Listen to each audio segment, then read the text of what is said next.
4। Chapter number 4 का नाम है बिजनेस सर्विसेज। इसके अंदर टोटल 5 टॉपिक डिस्कस करना था। सबसे पहले मीनिंग ऑफ सर्विस पढ़े थे, जो कोई काम का नहीं है, वो याद रखने का नीड भी नहीं है। उसके बाद हम लोग अगला चालू किए थे नेचर, फीचर और कैरेक्टरिस्टिक्स। कितने फीचर्स थे? 5। वो पांचों आई से चालू होता था। पहला इनटैंजिबल, दूसरा इनकंसिस्टेंसी, तीसरा इन्वेंट्री लॉस, फिर फोर्थ इनसेपरेबिलिटी और उसके बाद इन्वॉल्वमेंट। ये 5 फीचर है सर्विसेज का। ठीक है, तो सबसे पहला इनटैंजिबल की सर्विस दिखाई नहीं देता। सेकेंड, अलग अलग जगह अलग अलग सर्विसेज मिलता है। इन्वेंट्री लॉस, इनसेपरेबिलिटी अलग अलग नहीं कर सकते। और इन्वॉल्वमेंट, कस्टमर का पार्टिसिपेशन होना ज़रूरी है। 3 तरीके का सर्विस होता है। क्या क्या? बिजनेस सर्विस, सोशल सर्विस और पर्सनल सर्विस। बिजनेस सर्विस मतलब जो अपने बिजनेस को और स्मूथ कर दे, जैसे ये टर्शरी सेक्टर वाला पढ़े थे, बैंकिंग, एडवर्टीजमेंट, ये सब। सोशल सर्विस का मतलब होता है समाज सेवा। और पर्सनल सर्विस मतलब जैसे वेडिंग डेकोरेशन हो गया, हम लोग अपने नीड एंड वांट के हिसाब से डेकोरेट करवाते हैं। होटल में बेड्स वगैरह हो गया, सीनरी वगैरह हो गया, व्यू वगैरह हो गया, ये सब हम लोग अपने हिसाब से सेलेक्ट करते हैं। फिर इसके बाद 5th टॉपिक स्टार्ट किए थे various categories of business service. तो इसमें टोटल 5 है, लेकिन लास्ट वाला सिलेबस से डिलीट है, तो ये 4 पढ़ना है। Banking, insurance, postal and telecom service, warehousing. फिर इसके बाद हमारा चैप्टर खत्म हो जाएगा। तो सबसे पहले हम लोग जो बैंकिंग स्टार्ट किए थे, उसका A नंबर का टॉपिक क्या था? याद है? टाइप्स ऑफ, नहीं, हाँ करेक्ट है। उसके बाद वाला टाइप्स ऑफ बैंक था ना? हाँ correct. Types of bank account, कितने तरीके के बैंक अकाउंट होते हैं? 5। क्या क्या? Saving account, current account, recurring deposit account, fixed deposit account और last multiple option deposit account. Multiple option deposit account में क्या था? सेविंग या करेंट अकाउंट का ऑप्शन मिलता है, उसको यूज़ करो, एक लिमिट जैसे रीच हो जाए तो फिर वो हमारा जो अकाउंट है वो FD में कन्वर्ट हो जाएगा। फिर FD में कैसा रेट ऑफ इंटरेस्ट था? हाईएस्ट, लोएस्ट या नो इंटरेस्ट? Highest interest. सबसे ज़्यादा जो इंटरेस्ट मिलता है वो FD में मिलता है। करेंट अकाउंट में क्या रहता है? हाई, लो या no? No interest. Saving account में लो इंटरेस्ट, बहुत ही कम इंटरेस्ट मिलता है। इसका लॉजिक भी हम लोग डिस्कस किए थे, शेयर मार्केट वाला।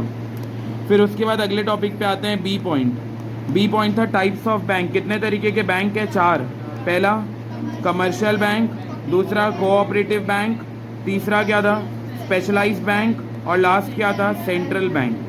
इसके अंदर हम लोग कमर्शियल बैंक पढ़े थे। कमर्शियल बैंक का एक एक्ट है, एक्ट का नाम क्या है? 1949, वो ईयर सही है। एक्ट का नाम बताओ।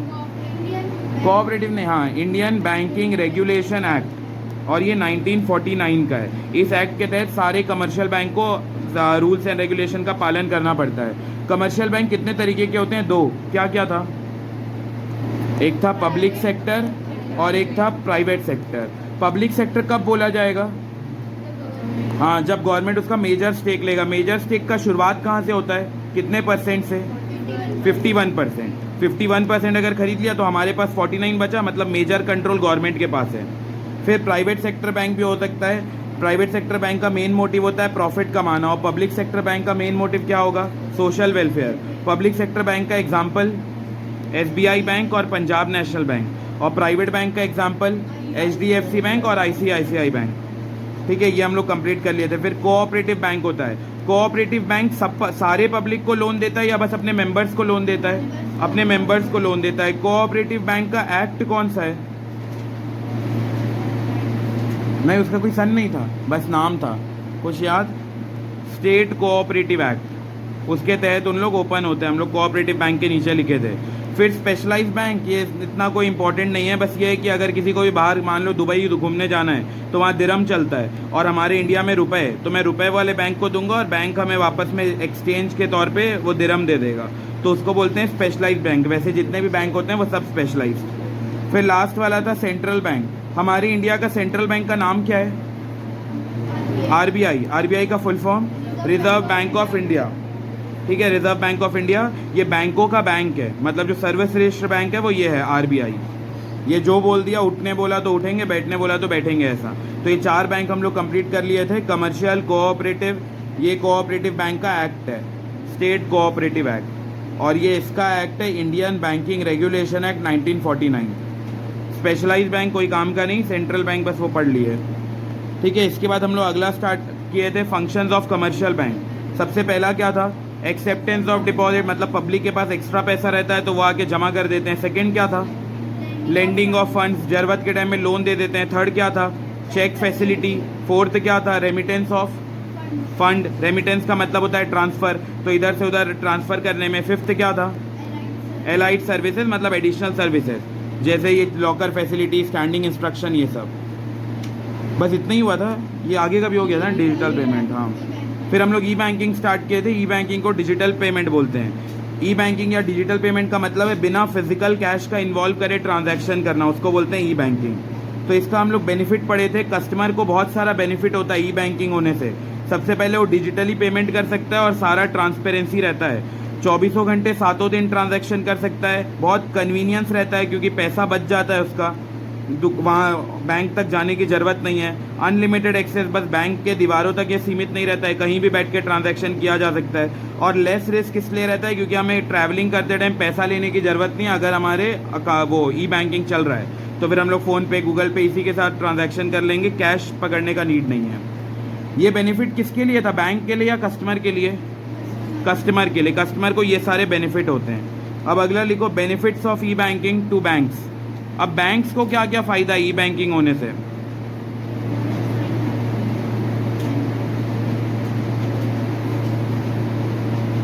सबसे पहला लिखो, benefits of e banking to banks. Banks को क्या क्या फ़ायदा है ई बैंकिंग होने से?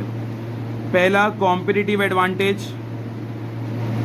कॉम्पिटिटिव एडवांटेज, कॉम्पिटिटिव एडवांटेज का मतलब होता है जो बैंक अपने आप को ऑनलाइन सर्विस में वो कर लिया, अपने आप को वो क्या बोलेंगे, ढाल दिया, तो उससे क्या होगा, बाकी सब जितने भी कस्टमर होंगे वो ज़्यादा प्रेफर करेंगे ये बैंक के साथ डील करना।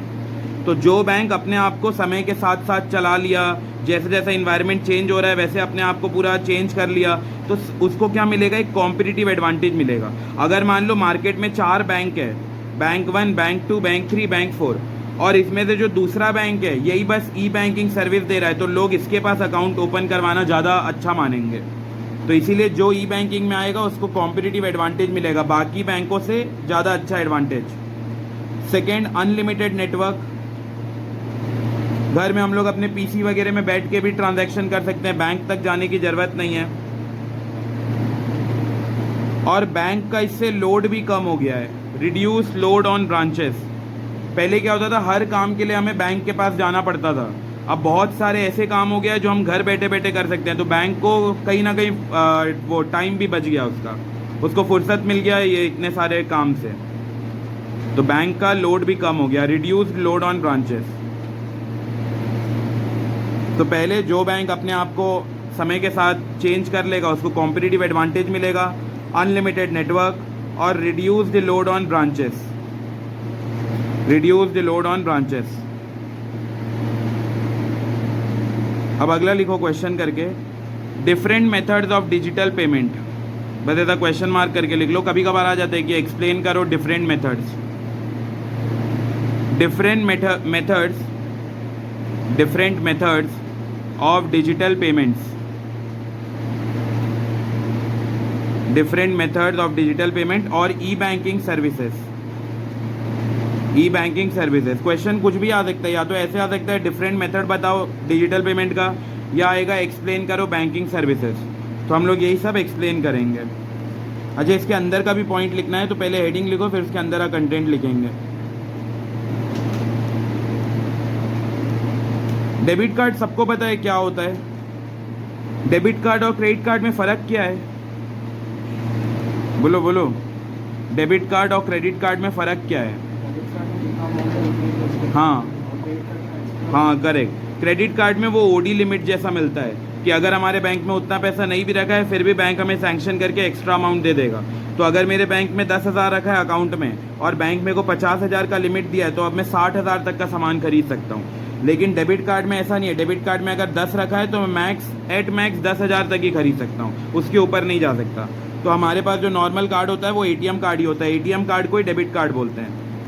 और दूसरा होता है क्रेडिट कार्ड, इसको भी अप्लाई कर सकते हैं। ऐसा नहीं कि बिजनेसमैन को ही मिलता है, हाउस होल्ड वाले भी जाके अप्लाई कर सकते हैं, लेकिन इसके फिर वो चार्जेस वगैरह भी एक्स्ट्रा कटता है। अभी बस ये लिखो, डेबिट कार्ड डेबिट कार्ड का दूसरा नाम क्या है? ATM card. नॉर्मल बोलचाल में इसको हम एटीएम कार्ड बोलते हैं कि एटीएम कार्ड लाओ, एटीएम कार्ड, तो ये डेबिट कार्ड ही है। दूसरा होता है क्रेडिट कार्ड। क्रेडिट कार्ड में बस एक्स्ट्रा लिमिट मिलता है। ये कभी सुने हो एनईएफटी? एनईएफटी, फिर आरटीजीएस। देखो एनईएफटी और आरटीजीएस में फ़र्क क्या है वो मैं एक बार बता दूं। एनईएफटी का फुल फॉर्म है नेशनल इलेक्ट्रॉनिक फंड ट्रांसफ़र, ये एनईएफटी है, नेशनल इलेक्ट्रॉनिक फंड ट्रांसफ़र। और दूसरा है RTGS, real time gross settlement, तो इसको बोलते हैं आरटीजीएस। अब देखो अगर मेरे को पैसा भेजना है और मेरा पैसा बहुत ही कम है, 10 रुपये है, 100 रुपये, 1000 रुपये, 5000 रुपये, तो मैं एनईएफटी का यूज़ करूँगा। एनईएफटी में मिनिमम अमाउंट 1 रुपये से चालू है, 1 रुपये से लेके कितना भी भेज सकते हैं, जबकि आरटीजीएस में मिनिमम 2 लाख भेज सकते हैं। तो अगर मेरे को कम रुपए भेजना है तो बताओ कौन सा काम आएगा, एनईएफटी या आरटीजीएस? एनईएफटी। एनईएफटी 1 रुपये से चालू होता है ट्रांजैक्शन, आरटीजीएस कितने रुपए से चालू होता है? 2 लाख से। फिर उसके बाद ये तो छोड़ दो, ये तो सिमिलैरिटी है दोनों के बीच में। फिर उसके बाद एनईएफटी में अगर मैं पैसा भेजूंगा तो वो आधे घंटे लग ही जाता है, ऑन एन एवरेज आधा घंटा लग जाता है और रिसीवर के बैंक अकाउंट में पहुंचने में। जबकि आरटीजीएस का तो नाम ही है रियल टाइम ग्रॉस सेटलमेंट, मतलब बिल्कुल रियल टाइम में पैसा पहुंच रहा है, अभी भेज रहा हूँ अभी पैसा पहुंचेगा। जबकि एनईएफटी में कितना टाइम लग जाता है? हाफ आवरली बेसिस, मतलब एवरेज कभी कभार 1 घंटे 2 घंटे भी लग जाता है, लेकिन ऑन एन एवरेज आधा घंटे के आसपास लग जाता है। एनईएफटी 24 घंटे 7 दिन कभी भी किया जा सकता है, लेकिन ये जो है आरटीजीएस है वो जब बैंक ओपन होगा तभी कर सकते हैं, और बैंक भी वो 8:30 से, मतलब जब वो ओपन होता है वहाँ से 2:30 बजे तक का ये टाइम रहता है, उतने में ही बैंक करता है। तो यही दोनों के बीच में फ़र्क है। तो अगर मान लो कोई केस स्टडी आया, उसमें ऐसा लिखा है कि कोई मोहन नाम का पर्सन है, उसको सोहन को 1 लाख रुपए भेजना है, सजेस्ट करो कौन सा मेथड से भेजे, तो कौन सा मेथड से भेजना है? एनईएफटी से या आरटीजीएस से? एनईएफटी से। आरटीजीएस से क्यों नहीं भेज सकते? क्योंकि इसमें मिनिमम लिमिट कितना है? 2 लाख रुपए। तो 2 लाख, हम लोग को अगर 1 लाख भेजना है, 2 लाख से कम है तो फिर एनईएफटी का यूज़ करना चाहिए, और अगर 2 लाख या 2 लाख के ऊपर है तो फिर बढ़िया है, तो फिर हम लोग आरटीजीएस कर सकते हैं।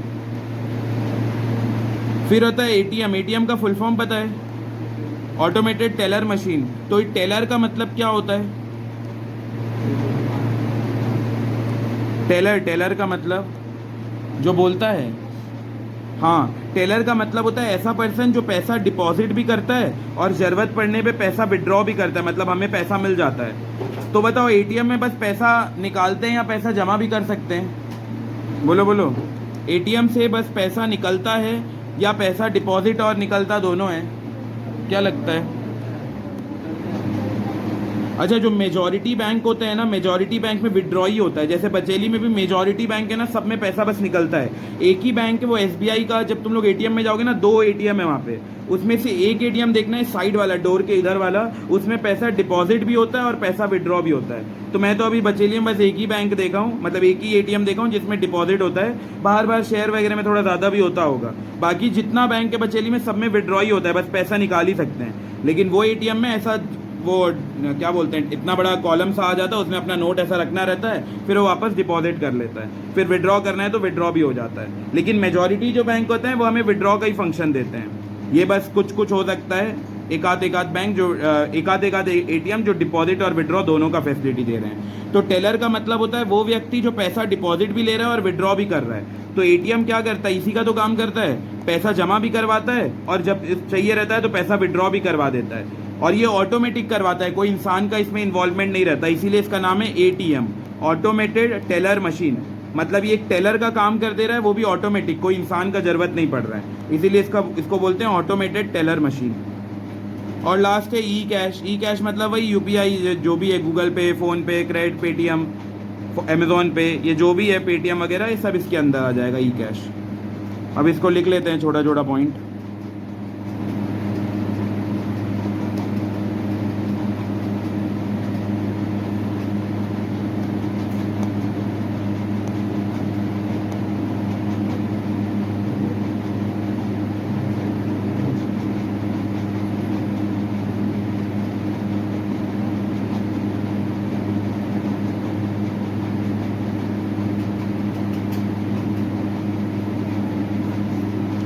लिखो डेबिट कार्ड का पॉइंट लिखो।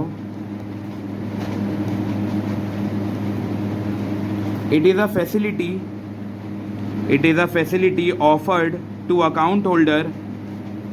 It is a facility offered to account holder to make payment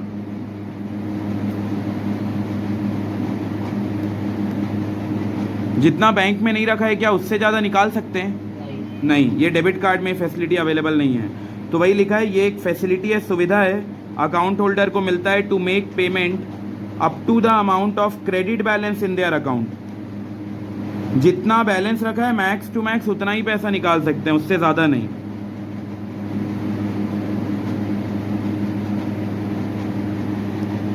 तुम लोग पीओएस मशीन सुने हो, इसको बोलते हैं पॉइंट ऑफ सेल।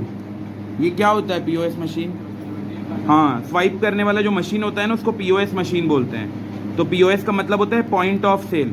तो देखो यहाँ क्या लिखा है, generally the point of sale terminal are located which are electronically tied to the bank computer when the customer present the debit card. मतलब डेबिट कार्ड को जब वो मशीन में रख के स्वाइप करते हैं तो उसके बाजू में जो टर्मिनल्स वगैरह लगा हुआ है उससे वो ट्रांजैक्शन हो जाता है। तो ये सब पॉइंट लिखने का कोई नीड नहीं है, ये थोड़ा टेक्निकल भाषा में जाके बता रहा है, बस इतना ही डेबिट कार्ड हो जाएगा।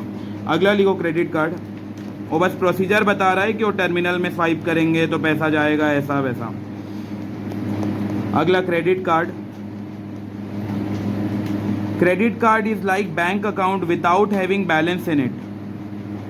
Credit card is like a bank account without having balance in it.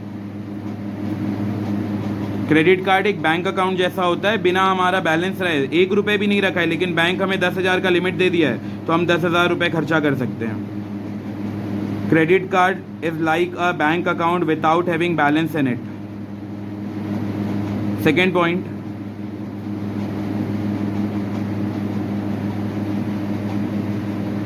ये फ्लिकर कर रहा है, लाइट गया लगता है। कूलर भी चल रहा है नहीं ना, फिर क्यों इतना हो रहा है? लोड नहीं ले रहा है लगता है।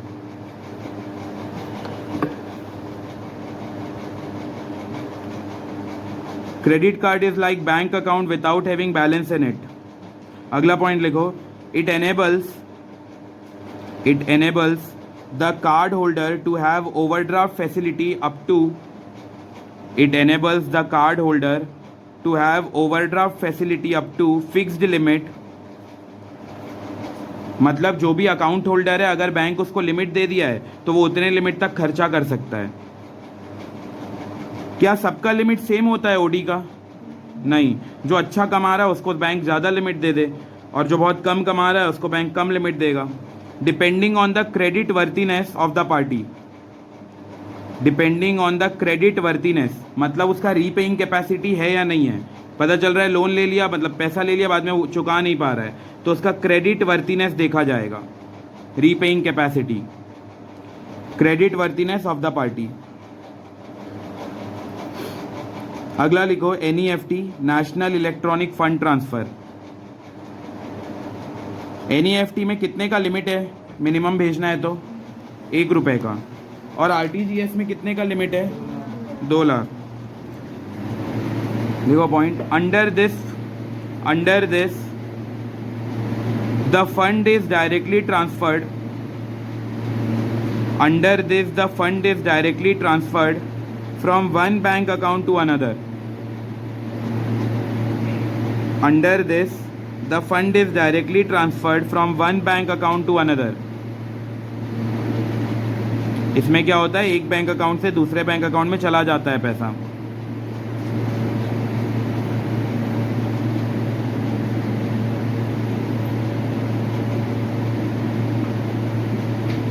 फिर अगला point, direct transfer help both the party, direct transfer help both the party,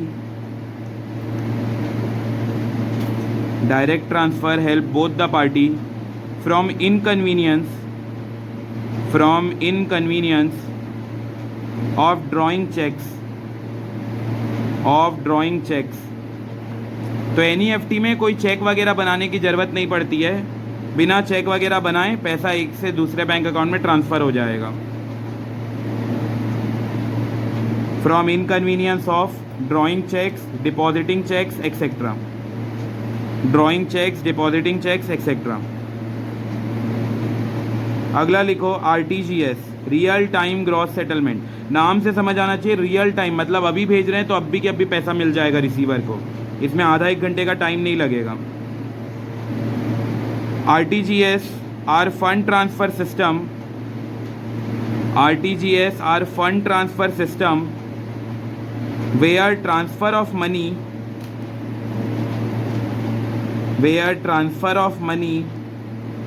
takes place from one bank account to another on real time basis.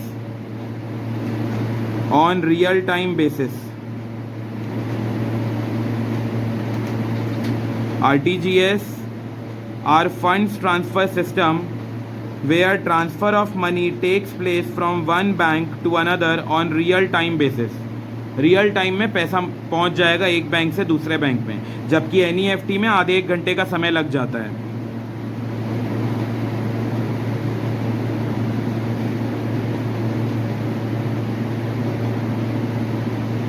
तो बताओ दोनों में से वेटिंग पीरियड किस में रहेगा, NEFT में या RTGS में? किस में वेटिंग पीरियड रहेगा? NEFT में आधा एक घंटे का वेटिंग पीरियड, इसमें कोई वेटिंग पीरियड नहीं रहेगा। तो लिखो point, settlement in real time means payment transaction is not subject to any waiting period. इसमें कोई वेटिंग पीरियड वगैरह नहीं लगता, अब भी पैसा भेजे अब भी रिसीवर को मिल जाएगा। Settlement in real time means payment transaction is not subject to any waiting period.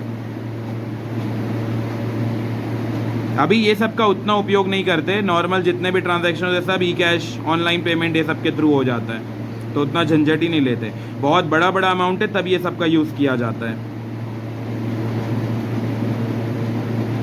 अगला लिखो फीचर्स ऑफ RTGS। RTGS का क्या क्या फीचर्स है? फीचर्स ऑफ RTGS, सबसे पहला, this electronic system is controlled by RBI इसको पूरा सुपरविजन करता है कि कहीं पैसे का इधर उधर ना हो जाए, चोरी उरी ना हो जाए, तो पूरा मॉनिटर कंट्रोल करने का काम है RBI का। Second, RTGS system is suited for high value transaction. ये हाई वैल्यू के लिए अच्छा क्यों है RTGS? क्योंकि इसमें मिनिमम लिमिट कितना है? 2 लाख। 2 लाख कोई छोटा मोटा लिमिट थोड़ी ना है, इसीलिए हाई वैल्यू के लिए अगर बहुत ज़्यादा पैसा भेजना है इधर से उधर तो फिर RTGS ही सही है। RTGS system is suited for high value of transaction, bracket में लिख लो मिनिमम 2 लाख। तीसरा, the payment is taken as final and irrecoverable. एक बार पैसा चला गया तो वो वापस नहीं आएगा, इररिकवरेबल हो जाएगा, फिर वो रिकवर नहीं हो पाएगा। और fee of RTGS vary from bank to bank. RTGS का फीस बैंक टू बैंक अलग लगता है। पब्लिक बैंक होगा तो सस्ते में हो जाएगा क्योंकि सोशल वेलफेयर रहता है, और वही प्राइवेट बैंक से करवा रहे हो HDFC, ICICI बैंक से, तो इसमें क्या होगा, फीस ज़्यादा लगेगा। तो fee of RTGS vary from bank to bank. और इसमें आगे पॉइंट लिख लो ब्रैकेट में, RBI has fixed upper limit of fees. RBI जो है ना वो अच्छा काम किया, RBI एक अपर लिमिट लगा दिया है कि इसके ऊपर फीस नहीं होना चाहिए, तो बैंक चाह के भी उसके ऊपर नहीं रख सकता fees. RBI has fixed upper limit of fees. तो ये फीचर था RTGS का।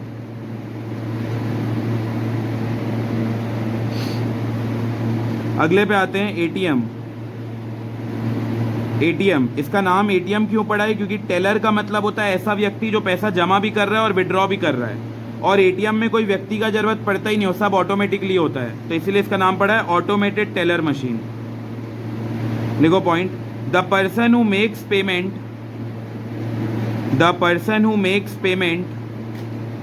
And accept deposit in bank is known as teller. तो जो बंदा पैसा जमा करता है और पैसा निकाल कर भी देता है उसको बोला जाता है teller. The ATM refers to mechanical and automatic teller। The ATM refers to mechanical and automatic teller which can do tellers job 24 hours a day, जो एक टेलर का काम करेगा 24 घंटे।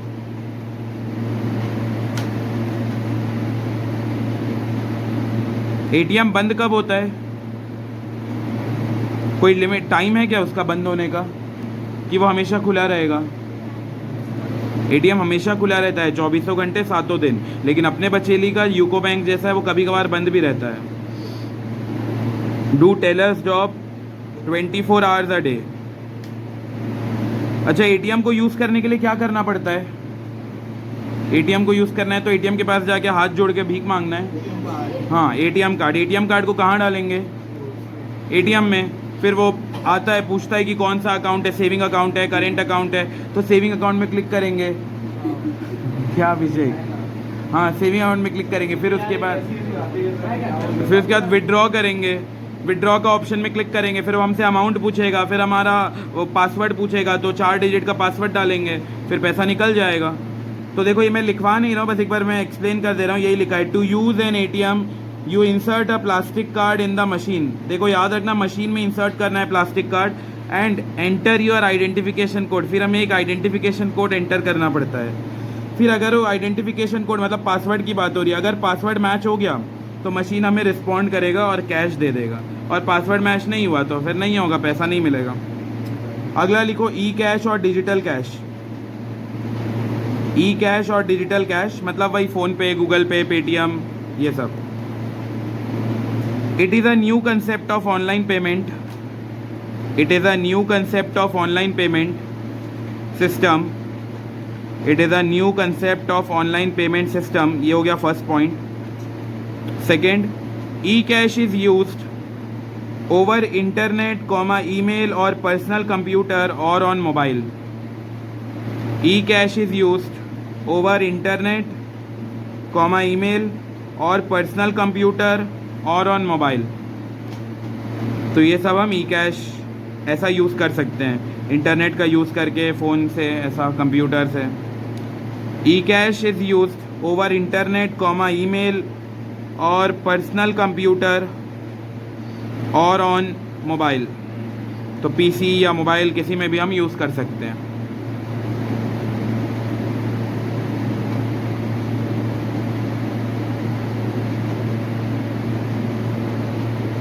हो गया लिखना?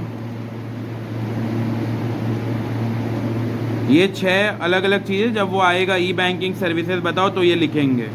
बताओ 6 क्या क्या था? सबसे पहला डेबिट कार्ड, दूसरा क्रेडिट कार्ड, तीसरा एनीवेडोर, एनईएफटी। हाँ, एनईएफटी। एनईएफटी का full form national electronic fund transfer. Minimum amount कितना रुपए भेजने का? 1 रुपये। फिर अगला क्या था? आरटीजीएस। आरटीजीएस का full form real time gross settlement. Minimum कितना रुपए?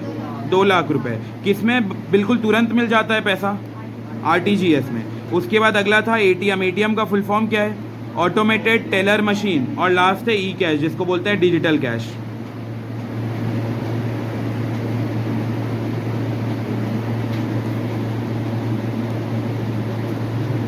यहाँ फाइनली अपना बैंकिंग का टॉपिक ख़त्म होता है।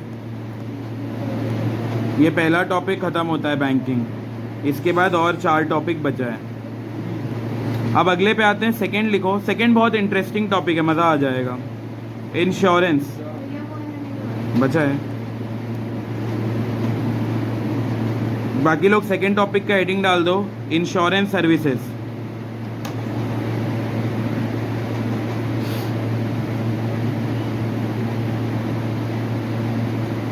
Insurance services.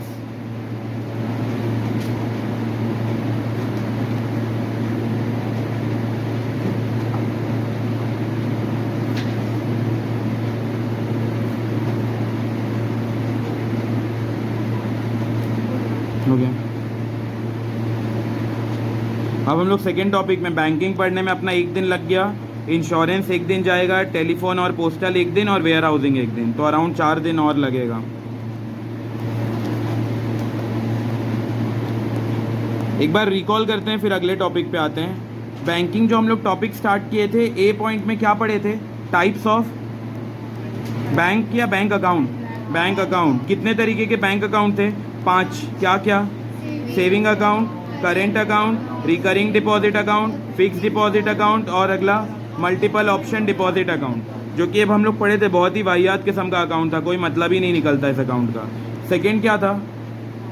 सेकंड क्या पढ़े थे? Types of bank. कितने तरीके के बैंक होते हैं? 4।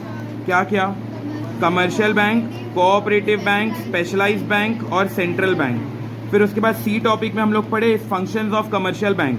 पहला फंक्शन क्या था? Acceptance of deposit. दूसरा फंक्शन लेंडिंग ऑफ फंड्स। तीसरा फंक्शन चेक फैसिलिटी। चौथा फंक्शन क्या था? Remittance of fund. पांचवा function allied functions, allied services, allied function या एडिशनल। फिर उसके बाद हम लोग डी टॉपिक तो कुछ नहीं था, वो वही था कि बेनिफिट बताना है जो ई बैंकिंग से मिलता है कस्टमर को। क्या क्या बेनिफिट मिलता है? बोलो बोलो। सबसे पहले तो डिजिटल पेमेंट हो जाएगा, फिर ट्रांसपेरेंसी बना हुआ रहेगा, 24/7 सर्विसेज मिलेगा और बहुत कन्वीनियंस रहेगा, टाइम सेविंग हो जाएगा, अनलिमिटेड एक्सेस। तो एटलीस्ट कोई 3-4 याद रख लेना। मेरे को तो ऐसा लग रहा है जैसे मेरे को ही एग्जाम लिखने जाना है, तुम लोग बस टिक करके आओगे ऐसा। अगला क्या है? ई बैंकिंग का सर्विसेज बेनिफिट बैंक के लिए। बैंक के लिए 3 बेनिफिट था। पहला क्या था? याद करो बैंक के लिए। हाँ, पत्थर। हाँ, कॉम्पिटिटिव एडवांटेज। मैं बोला पत्थर तो मैंने ही लिखा है, कॉम्पिटिटिव एडवांटेज। दूसरा क्या था? Unlimited network. और तीसरा रिड्यूस्ड लोड ऑफ ब्रांचेस का लोड वगैरह कम हो गया। फिर हम लोग पढ़े डिजिटल पेमेंट के सर्विसेज, टोटल 6 हैं। पहला डेबिट कार्ड का दूसरा नाम एटीएम कार्ड। फिर सेकंड क्या था? Credit card. तीसरा क्या है? एनईएफटी का full form national electronic fund transfer. Fourth है आरटीजीएस का full form real time gross settlement. अगर बहुत ही कम रुपए भेजना है तो दोनों में से क्या अच्छा है? एनईएफटी से कर दो, 1 रुपये का मिनिमम अमाउंट रहता है, जबकि आरटीजीएस में 2 लाख है। फिर फिफ्थ क्या था? एटीएम का full form automated teller machine. और सिक्स्थ क्या था? ई कैश या डिजिटल कैश, मतलब फ़ोन पे, गूगल पे, ये सब। अब हम लोग अगले टॉपिक पे आ रहे हैं। अगला टॉपिक का नाम है इंश्योरेंस सर्विसेज। देखो, पहले हमें कुछ टर्म समझना ज़रूरी है। जैसे सबसे पहले, क्योंकि कई जगह इनका रेफरेंस आएगा। सबसे पहला होता है इंश्योरर, फिर होता है इंश्योर्ड, फिर होता है प्रीमियम, फिर होता है हैपनिंग ऑफ एन इवेंट,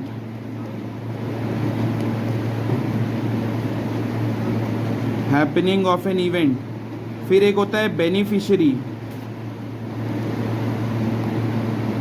ये हम लोग को 4 टर्म समझना पड़ेगा, तब हम लोग इंश्योरेंस को स्टार्ट कर पाएंगे, क्योंकि बहुत जगह इनका रेफरेंस आएगा। इंश्योरर, इंश्योर्ड, ये सब जगह आएगा। तो बताओ सबसे पहले इंश्योरर कौन होता है? कोई आइडिया? इंश्योरर मतलब शेयर, पुलिस वाला? हाँ, इंश्योरेंस कंपनी वाला। जो भी कंपनी हमें इंश्योरेंस दे रहा है उस कंपनी को हम लोग बोलते हैं इंश्योरर। और इंश्योर्ड कौन होगा? वो व्यक्ति जो इंश्योरेंस ले रहा है।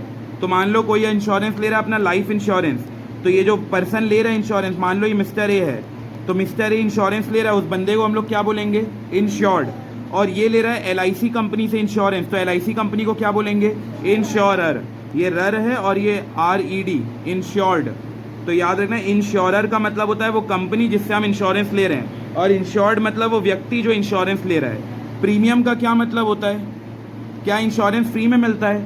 नहीं, हमें क्वार्टरली मतलब हर 3 महीने को 1 क्वार्टर बुलाया जाता है। तो ऐसे साल में 4 क्वार्टर होता है, अप्रैल, मई, जून, जुलाई, अगस्त, सितंबर, अक्टूबर, नवंबर, दिसंबर, जनवरी, फरवरी, मार्च, ऐसा करके 3-3 महीने का 4 क्वार्टर होता है साल में। तो अगर हम लोग इंश्योरेंस लिए हैं तो हमारे पास ये भी ऑप्शन रहता है कि हम क्वार्टरली पेमेंट करें। जैसे हर 3 महीने में एक बार 1000 रुपये जमा कर देंगे, हर 3 महीने में एक बार 1000 रुपये। या ऐसा होता है एनुअली मतलब 1 साल में एक बार। तो 1 साल में एक बार 500 रुपये जमा कर दिए, या 1 साल में एक बार 1000 रुपये जमा कर दिए। वो हम अपनी मर्जी से नहीं करते, वो इंश्योरेंस कॉन्ट्रैक्ट में लिखा हुआ रहता है कब कब जमा करना है। या ऐसा भी होता है मंथली मतलब कब कब जमा करेंगे? हर मंथ। तो साल में 12 बार जमा करेंगे पैसा। तो प्रीमियम का पैसा वो डिसाइड होता है कॉन्ट्रैक्ट में कि कब करना है। तो ऐसा भी हो सकता है कि हर महीना जमा कर रहे हैं, या हर 3-3 महीने में एक बार, या हर 6 महीने में एक बार, या 1 साल में एक बार। तो ऐसा अलग अलग रहता है। हैपनिंग ऑफ एन इवेंट क्या होता है? हैपनिंग ऑफ एन इवेंट मतलब पार्टी उटी शादी उदी हो रहा है ऐसा। Happening of an event, happening of an event का मतलब है अगर मान लो मैं इंश्योरेंस लिया हूँ, गाड़ी का इंश्योरेंस लिया हूँ, मान लो कार इंश्योरेंस लिया हूँ, तो मेरे को पैसा कब मिलेगा? जब कार बिल्कुल नया नवेला ला के रखूँगा तब मिलेगा क्या? नहीं, कार को कुछ होगा, मान लो कार का एक्सीडेंट हो गया तभी मेरे को इंश्योरेंस मिलेगा। तो इस ये जो पॉइंट लिखा है ना हैपनिंग ऑफ एन इवेंट, इसका मतलब कुछ होना ज़रूरी है। ऐसा नहीं कि बिल्कुल एकदम चमक रहा है गाड़ी और इंश्योरेंस कंपनी बोला वाह कितना अच्छा चमक रहा है पैसा दे देता हूँ, ऐसा नहीं होगा। हैपनिंग ऑफ एन इवेंट का मतलब है कुछ होना ज़रूरी है। जैसे इंसान इंश्योरेंस लिया है अपना, क्या वो ज़िंदा रहेगा, मिलेगा पैसा? बोलो बोलो। मान लो एक इंसान है, वो इंश्योरेंस लिया है, क्या वो ज़िंदा रहेगा, पैसा मिलेगा उसको? हाँ मिलेगा। तुम लोग ये चैप्टर अच्छे से नहीं पढ़े हो। ये चैप्टर में ये भी बताया एक इंश्योरेंस होता है, एक अश्योरेंस होता है। अश्योरेंस के तहत तो जो आदमी अपना लाइफ का इंश्योरेंस लिया उसको भी पैसा मिल जाता है। अब ऐसा नहीं कि उसको ऊपर से 2 मिनट के लिए बुला रहे हैं पैसा देना, ऐसा नहीं है। पढ़ेंगे चैप्टर के अंदर। क्या क्या? नहीं नहीं, कुछ एडमिट नहीं रहेगा, एकदम चलता फिरता इंसान को उसी का लाइफ इंश्योरेंस का पैसा देंगे।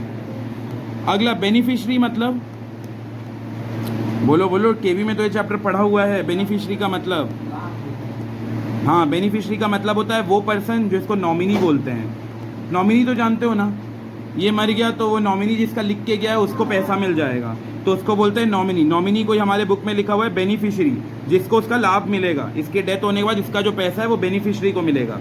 तो बेनिफिशरी मतलब नॉमिनी। तो ये 4 टर्म याद होना चाहिए। इंश्योरर का मतलब क्या होता है, कंपनी या पर्सन? कंपनी जो इंश्योरेंस दिया है, और जो इंश्योरेंस लिया उस पर्सन को क्या बोलते हैं? इंश्योर्ड। और जो महीने महीने हाफ ईयरली पे कर रहे हैं उसको क्या बोलते हैं? प्रीमियम। और हैपनिंग ऑफ एन इवेंट का मतलब कुछ होना ज़रूरी है, बिना होए पैसा नहीं मिलेगा। वो लाइफ इंश्योरेंस का अलग बात है, उसमें मिल भी जाता है। बेनिफिशरी का मतलब होता है नॉमिनी, कि इसके डेथ के बाद इसका जो भी नॉमिनी होगा उसको पूरा पैसा मिल जाएगा। तो हम लोग की टर्म लिखते हैं, पहले मीनिंग लिख लो इंश्योरेंस का। Insurance is a contract, insurance is a contract. Insurance 2 लोग के बीच का कॉन्ट्रैक्ट होता है। कौन 2 लोग? वही इंश्योरर और insured. Insurance is a contract between insurer and insured. Insurance is a contract between insurer and insured, in which insurer agrees, मतलब इंश्योरेंस कंपनी हमें बोलता है कि कल को अगर कुछ घाटा हुआ तो हम उसको भुगत लेंगे, पूरा कंपनसेशन दे देंगे, मुआवजा दे देंगे। in which the insurer agrees to make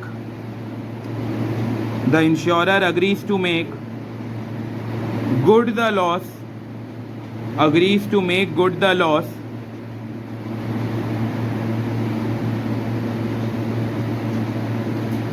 Insurance is a contract between insurer and insured in which insurer agrees to make good the loss of insured on happening of an event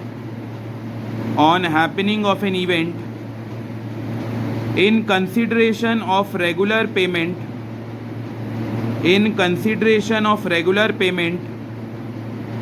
called premium.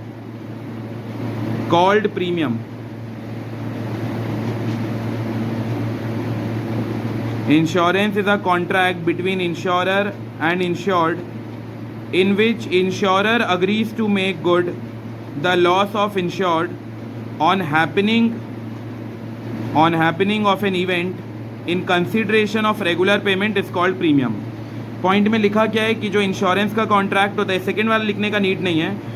Insurance का जो contract होता है वो दोनों party के बीच का contract है, insurer और इंश्योर्ड। दूसरा ये लिखा है इंश्योरर, इस पॉइंट का मतलब क्या है? Insurer agrees to make good the loss of insured. इसका मतलब मेक गुड द लॉस क्या होता है? लिखा है insurer agrees to make good the loss. ये थोड़ा अटपटा सा इंग्लिश है, इसका मतलब बोलो बोलो। इंश्योरर मतलब कौन? वो पर्सन या वो कंपनी? कंपनी। तो बोल रहा है कंपनी ये अग्री करता है, कंपनी ये मानता है to make good the loss, मतलब इसका to make good the loss, बोलो बोलो। To make good the loss मतलब लॉस होगा तो बोलेगा वाह गुड, ऐसा। फिर हाँ, जितना का घाटा हुआ है उसको कंपनसेशन देके वो लॉस को ठीक कर देना। तो ये थोड़ा सा अटपटा सा इंग्लिश लिखा है लेकिन यही बुक में भी है। Insurer agrees to make good the loss, मतलब वो वादा करता है कि कल को हो जाके कितना भी नुकसान होगा तो उसको मैं सही साट कर दूंगा, सारा कंपनसेशन दे दूंगा, और बदले में उसको एक प्रीमियम पे करना पड़ता है, ईयरली, मंथली, ऐसा कुछ। अब इंपॉर्टेंट टर्म्स लिखो, इंपॉर्टेंट टर्म्स।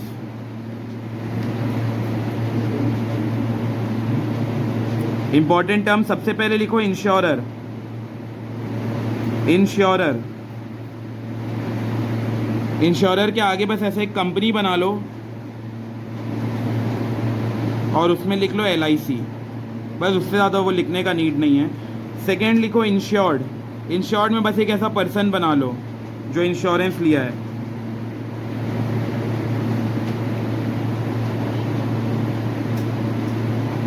पर्सन भी हो सकता है और कोई कंपनी भी हो सकता है, जैसे रिलायंस इंडस्ट्री, वो अपना पूरा कंपनी का इंश्योरेंस लिया होगा, तो इंश्योर्ड कोई भी हो सकता है, कोई पर्सन भी हो सकता है, कोई कंपनी भी हो सकता है। और जो हमें इंश्योरेंस दे रहा है उस कंपनी को बोलते हैं इंश्योरर, और जो उसे ले रहा है वो एक इंडिविजुअल भी हो सकता है और वो एक कंपनी भी हो सकता है। हैपनिंग ऑफ एन इवेंट का मतलब होता है वो चीज़ होना ज़रूरी है, उसके बाद ही हो पाएगा। ये वाला लिख लो, happening of an event. It refers to the subject matter, it refers to the subject matter of policy, of policy, it refers to the subject matter of policy or the kind of loss, or the kind of loss covered under the policy। मतलब वो घाटा होना ज़रूरी है, वो घाटा ही नहीं होगा तो फिर पैसा क्या मिलेगा, कुछ होना ज़रूरी है। अगर घर का इंश्योरेंस लिया है, घर बाढ़ से डूब जाना है या घर में आग लग जाना है, कुछ तो होना है तभी पैसा मिलेगा। It refers to subject matter of policy slash the kind of losses covered under the policy, बस इतना ही लिखना है इसमें।